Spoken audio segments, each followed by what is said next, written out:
Salam alaikum les gens, Bassem Vénitieux 69200 en espérant que ça va, que les choses se passent. Ouais. Les démagos et les utopistes de notre communauté musulmane, ouais, combien de temps on va se cacher comme ça? Il faut absolument qu'on rentre dans les institutions.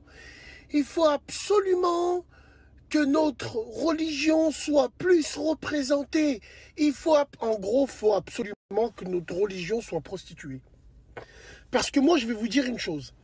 À force de faire du bruit, à force de mettre des débats sur la table qui n'ont pas lieu d'être, parce qu'on n'a pas besoin d'eux, aujourd'hui, notre religion est attaquée et écrasée littéralement dans les médias sous toutes ses formes. Au niveau de la culture, au niveau des traditions.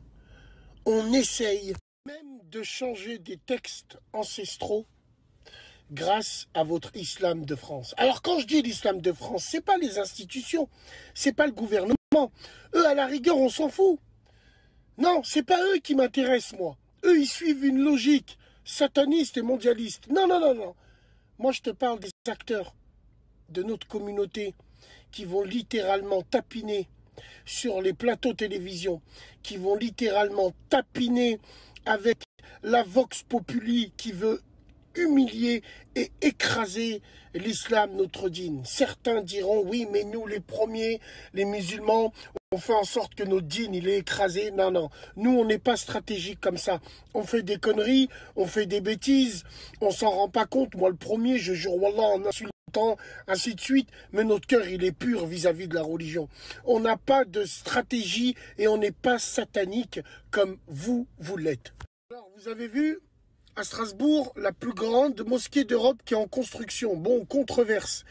Controverse parce qu'il y a des subventions de l'État, 2 millions d'euros pour construire cette mosquée, la mère écologiste, ainsi de suite, ainsi de suite. Mais oui, c'est un blasphème. L'argent de l'État n'a rien à faire dans la religion. Vous avez séparé le christianisme, vous avez détruit l'Église à partir de 1905. Vous voulez un État laïque, un État où personne ne croit en rien. Donc sur ce point-là, je vous rejoins. L'argent du contribuable et de l'État n'a rien à faire dans une construction d'une synagogue, d'une église, ou d'une mosquée, ou d'un temple bouddhiste. Ça n'a rien à voir. Ça doit être les fidèles, les personnes des entreprises privées peut-être, mais pas l'État. Là, on est d'accord avec ça. Moi, j'ai envie de vous dire, on a besoin de ça, nous. Est-ce que nous, la communauté musulmane, on a besoin de subventions d'un État qui nous aime pas? Je parle pas du peuple, je parle d'un État et des institutions qui nous haïssent, qui font du beurre sur notre dos, qui remplit les médias grâce à nous, qui écrit des pages et des pages de journaux grâce à nous, qui font des numéros spéciaux grâce à nous. On n'en a pas marre de tapiner pour eux. En plus, on doit tendre la main. La communauté musulmane, elle n'est pas assez forte financièrement pour s'autofinancer seule. Est-ce qu'on a besoin de tendre la main pour entendre tous ces débats futiles qui nous roulent dans la merde encore une autre fois, surtout pour bien cacher qu'il y a un autre variant qui a été inventé du Covid qui arrive, surtout pour bien cacher que bientôt toute la France sera en confinement total. On noie le poisson. Et la communauté sert d'éponge encore. Et, ouais, et le pire, c'est que nous sommes acteurs du désastre parce qu'on se jette en pâture. Pourquoi toujours l'islam? Pourquoi nous, musulmans de France, on a besoin de revendiquer?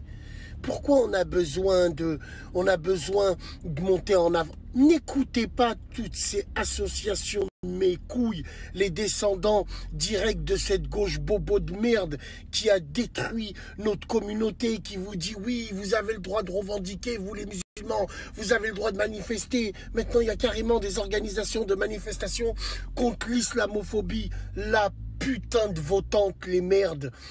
Nos pères, nos grands-pères, quand ils étaient en France, il y avait une boucherie halal à Lyon. Elle était à la place du pont. Il n'y avait qu'une seule mosquée, elle était à la place du pont. Est-ce que ça leur empêchait de faire la salade? Est-ce que ça leur empêchait de manger halal? Vous allez me dire quoi? Ouais, mais nous, c'est pas pareil, justement. Il faut que les choses changent. Il faut que... On n'a plus à être terrés comme des autruches. Et j'ai envie de t'insulter. Tu vois, eh ben, grâce à vous, à force de mettre toujours le débat de l'islam sur la table, nous avons une ministre, grosse cheville, qui dit « J'aimerais bien que les imams disent ouvertement, hein, dans leur dars, disent ouvertement que le mariage homosexuel est bien vu dans l'islam, est autorisé, ainsi de suite, ainsi de suite. » Voilà le résultat de vos manifestations, de vos associations, de vos appels à la manifestation, à tout le temps parler d'islam dans vos bouches alors que vous ne pratiquez pas. Et aujourd'hui, vous nous hachémez. L'heure est grave. Sur la tête de ma mère, on se tire une balle dans le pied. Avec tous ces pseudo-leaders, tous ces petits enculés, tous ces imams en carton, ces imams en plastique qui sont là par leur comportement ouvert, républicain, laïque, leur comportement financier, parce que c'est un business, bien sûr. Eh ben, aujourd'hui, on a le droit de nous dire ce qu'on a à faire dans nos religions à cause d'eux, grâce à eux, à cause de tous ces gens-là. Dites-leur d'ouvrir leur cul sur des vrais débats. Ils l'ouvriront pas, il y a trop d'intérêt en jeu. Et tout ça, c'est vous qui les mettez en avant. Fermez votre cul, on est des musulmans. On n'est pas là à se plaindre. On fait notre prière n'importe où. À l'heure qu'il faut. On n'a pas besoin d'avoir des institutions, des représentants, une députée, hijab. Mais moi, je quitte la France le jour où ça arrive, ça. La France, c'est la France, il ne faut pas tout mélanger. Et vous le savez, ça, qu'on est une communauté qui leur pose problème. Ils nous trouvent toujours des prétextes parce qu'on a le comportement qui ne va pas avec eux et c'est des schizophrènes, des hypocrites. Les prières de rue dérangent les gens dehors. Bien sûr, moi je suis français, je promène mon chien, je vois des gens dehors, je me gare mal, ou je suis mal, hop, je veux sortir ma voiture, je vois des gens en train de faire la prière. Ouais, on va encore viser l'islam. Et ces gens-là, ils vont nous dire, oui, la prière de rue nous dérange.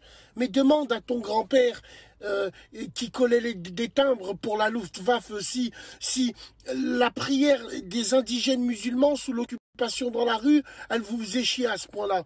Non, je crois pas. Mais heureusement qu'il y a la vraie France, la vraie, celle qui a caché tous ces juifs déportés, celle qui a caché toutes ces personnes persécutées par les nazis ici en France. Dieu merci, heureusement. Et ça, c'est la vraie France. Mais la France politique aime pas l'islam. Donc, nous cessons de parler d'islam. Faisons nos prières, faisons nos 5 piliers avec tous les défauts qu'on a et fermons notre cul. Parce que tout ce que vous faites en faisant tapiner l'islam, vous les musulmans, sur les plateaux, à la télé, à le mélanger à toutes les sauces, wallah, vous nous rendez pas service. Wallahi l'a'adim, vous nous rendez pas service. Tous ces imams de pacotille, tous ces traîtres, tous ces gens-là, wallah, ils rendent pas service. Et vous allez voir, les médias vont les mettre en avant. Tout ce qui est une plaie pour notre communauté, ils vont les mettre en avant pour faire rentrer dans le cerveau des gens qu'on est devenu comme ça. Et il y en a, ils vont te dire, ouais, pour l'amour de l'islam, il faut montrer qu'on a changé, mais on leur doit quoi? On doit quoi, tous ces gens-là? On leur doit quoi? Tant qu'on respecte le code civil, le code pénal, l'État, tant qu'on respecte les institutions, on leur doit quoi, ces gens-là? C'est mon avis personnel, on en parlera, salam alaikum, les gens, voilà comment ça me dégoûte, bref. Truc de dingue. Et le pire, ce que vous oubliez, c'est que si l'État rentre au niveau de l'investissement, au niveau des mosquées, ben, ils vont nous mettre des imams de la République en place. Ils vont contrôler nos mosquées, même s'il n'y a rien à contrôler, vu qu'on va là-bas pour prier. Mais ils vont contrôler, ils vont avoir la main mise. Et certes, c'est vrai, certains me diront on a besoin de l'argent de l'État parce que nous, les musulmans, on ne se mobilise pas assez. C'est normal, vous voulez des mosquées 5 étoiles. Vous voulez des mosquées avec une discothèque au-dessus, avec une piscine en haut, les ongles, une salle de muscule, vous voulez... C'est quoi une mosquée? C'est un endroit où les gens se réunissent pour prier devant Dieu. On peut même le faire n'importe où. C'est pour ça que nous, alhamdoulilah, on est une religion. On peut faire la salat n'importe où, avec tous les défauts qu'on a. Mais c'est vous qui soi-disez. Vous soi-disez. Pimp my masjid. Tu vois, moi je connaissais Pimp my ride. Pimp my masjid. Ouais, faire une grande mosquée avec un carré Avec un toit, c'est largement suffisant. Donc arrêtez avec vos subventions à 2 francs 50 là, si ça. Les mosquées, elles vont être de plus en plus belles grâce à l'argent de l'État, mais les cœurs, ils seront vides. Elles seront pleines, ces mosquées, parce que les gens, ils vont venir pour visiter la mosquée, prendre des photos dedans, mais les cœurs seront vides. Et là, c'est la fin du monde.